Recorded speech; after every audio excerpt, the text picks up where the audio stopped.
যে সোয়ান্তির তম বলা হয় মূল খাদ্য, মানে একটা দেশের একটা মানুষের মূল খাদ্য যেটা। আমাদের মূল খাদ্য কি? চাউল।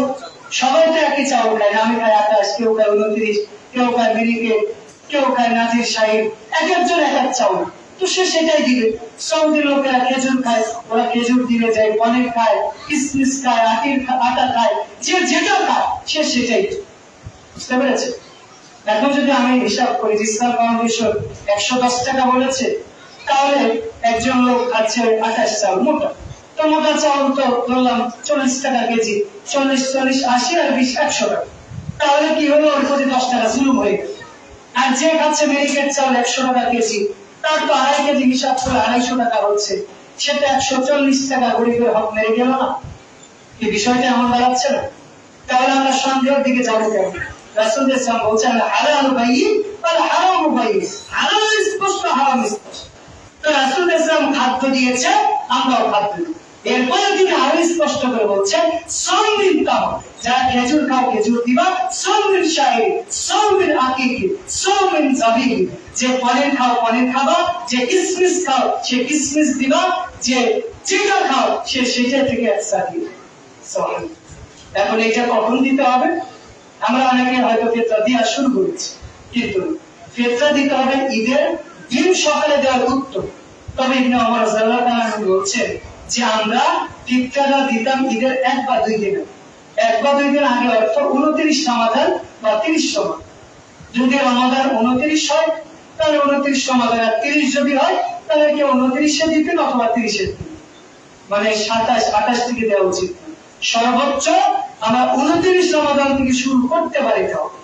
এটাও মূলত নাসিরউদ্দিন আলবানী এবং ইবনে হাজার আসকালানি রাহমাহুল্লাহ বলছেন যে দেওয়া অর্থ মূলত যেটা ওই সৌদি আরব বা রাসূলের যুগে তো বাইতুল মালে একত্রিত করত, তো তারা কি করতে 1 দিন 2 দিন আগে নিয়ে বাইতুল মালে সেটা একত্রিত করত।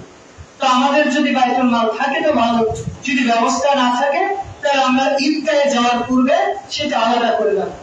যদি আমি মানুষকে দিতে নাও পারি, সে চাউলটা আমি আলাদা করে রেখে দিলাম, ওইটা ঈদের পরেও আমি বর্তন করে দিতে পারি, কিন্তু সেটা পৃথক করতে হবে ঈদগাহে যাওয়ার আগে।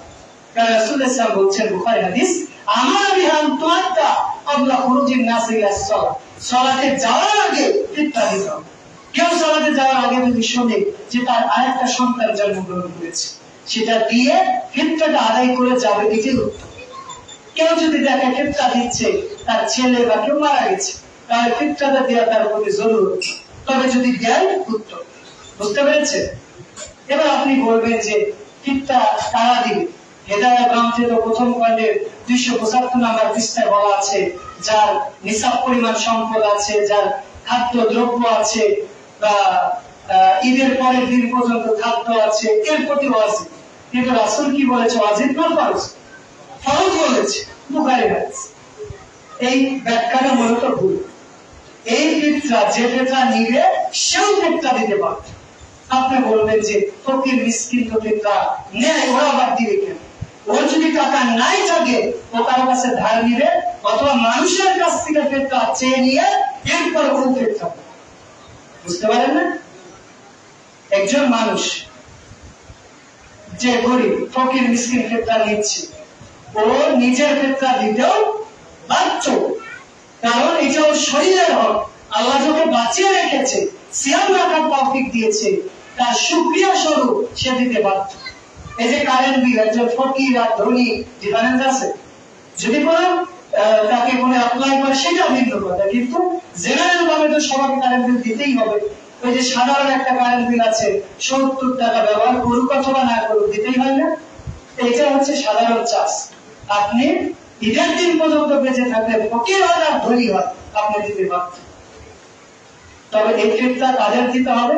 সূরা তাওবা 9 নম্বর সূরা 60 নম্বর আয়াতে আল্লাহ বলছেন, ইন্নামাস সাদাকাতু লিল ফুকারা ওয়াল মাসাকিন, ফকির মিসকিন যারা মাল সংগ্রহ করবে, অভাবী গরিব নবমুসলিম অথবা ইসলামের দিকে আকৃষ্ট করার জন্য, মুসাফির ফি সাবিলিল্লাহ, এই সমস্ত রাস্তায় দিতে হবে।